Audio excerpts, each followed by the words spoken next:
Hi, I'm back again, and now I only have 6 books, so I have a 6-sided die. There will be no free choice this round, and number 1, that is The Chronicles of the Black Company, and that one's actually 3 books in one, so I might just read the first one, I might read all 3 and then review them. Who knows? We'll see. This is the introduction song. It's not very good, but it's not too long. Okay, I just got finished reading the first Black Company book. Like you can see, bookmarks about a third of the way through. And I really only thought that it was okay, but if someone out there told me that they thought it was absolutely amazing, I would totally understand. Now, let me explain. So, this book, at the beginning, I didn't like it that much. I thought it was kind of a standard story, and I didn't like the way it was told. Everything was coming at me way too fast. I couldn't really process anything. There wasn't enough information to really understand the world or a lot of the characters in it.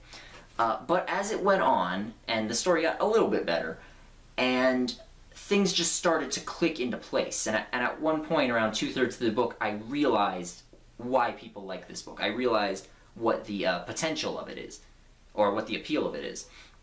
This story is kind of standard by fantasy standards. It's, an evil demigod wizard thing is trying to take over the world and spread her evil darkness or whatever, and she has, her loyal minions, she has an army of servants, and there's good guys fighting to stop her.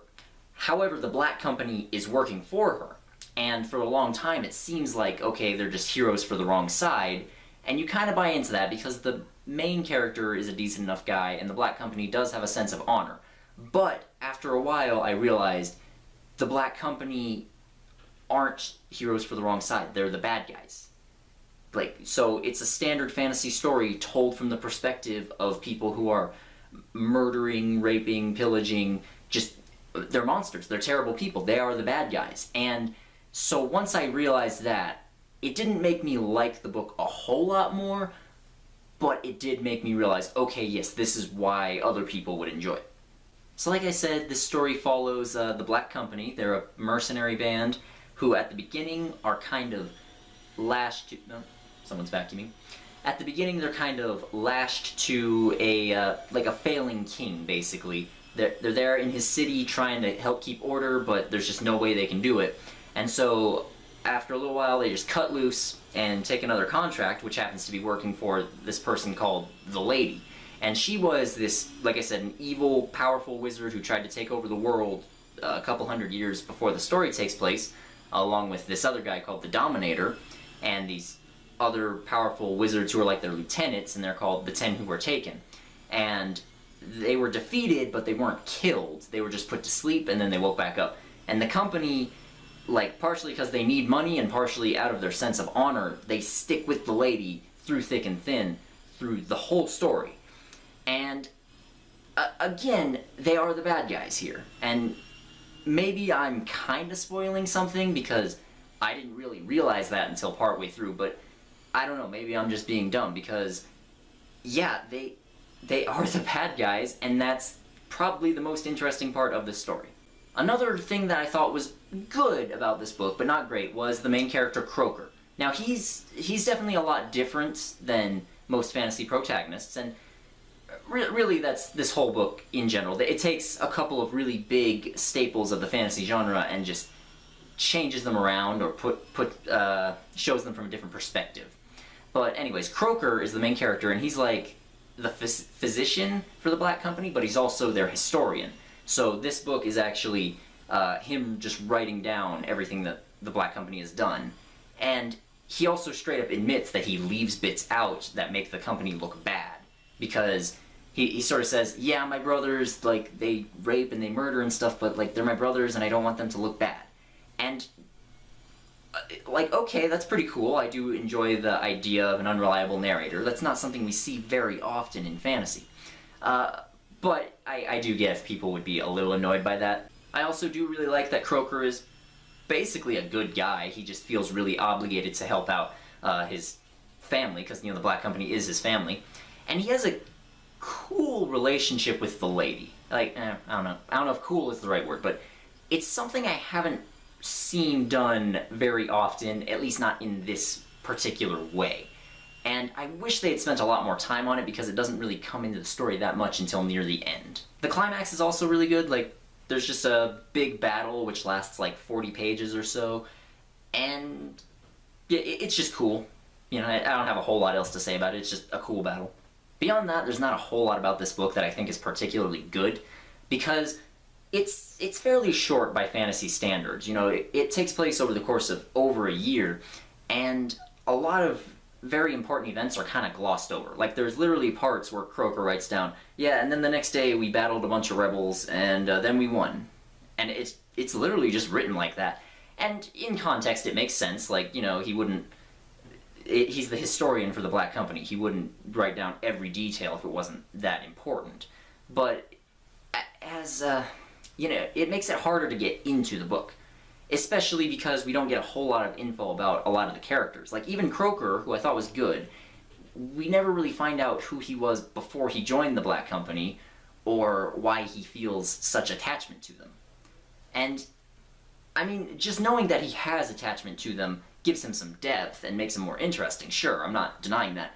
But a lot of times with these sorts of characters, the why is more important. And we're missing that here.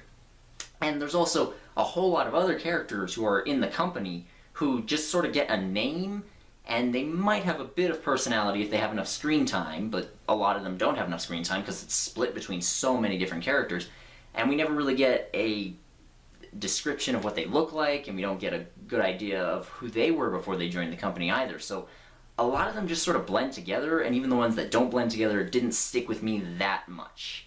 The only one who sort of stood out was this guy named Raven, who joins the company partway through the book, and he just is kind of a badass warrior with a mysterious past, which is, I mean, again, it's very standard. In fact, if this was a regular fantasy story, he would probably be the main character. And there's also some other parts to him that I won't spoil, but if you read it and you see that, you'll realize, yeah, okay, he would have been the main character if this was a regular story. There's also the Taken and the lady herself, who, again, they sound kind of cool, but we don't get enough detail about them to really know, you know, we don't know who they are. We don't know much about their personalities, and there's actually a lot of infighting between them, but it's hard to know what's going on. And really, that's something that happens at several points in this book. There were parts where I just didn't realize what was going on until after it had already happened, because... and I really, really can't stress this enough, everything is just glossed over, like, very quick. And, again, I see the appeal of that.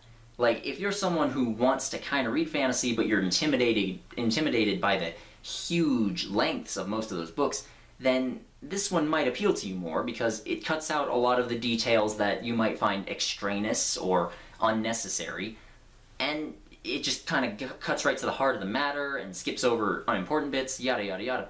But to me, the details are where a lot of the fun is, and the details make the world and the characters pop out a little bit more, and it makes me care about them more. So, to me, that's extremely disappointing, to say the least. And, again, by just glossing over things really quick, by saying in 2 sentences, yeah, there was a battle and then we won, or by saying, and then we left, and it's a year later, like, you're leaving out details and you're leaving me a little bit confused. Like, it takes me time to get my bearings again. I really think that the Black Company would have been better if it had only taken 1, maybe 2 of its unique ideas and then just put them in it, rather than taking a whole bunch of different ideas and trying to squeeze them together. Because the idea of a fantasy story told from the perspective of a historian who is there, but he's not, like, the center of attention all the time, is actually a really good idea. And the idea of telling a story from the perspective of the bad guys is also a really good idea. And the idea of telling it from, like, some mercenaries who are just getting bossed around is a good idea. The idea of just making everything sort of streamlined and making it go by faster is kind of a neat idea. But by putting all these together, it just sort of makes this weird Frankenstein monster of a fantasy book that just...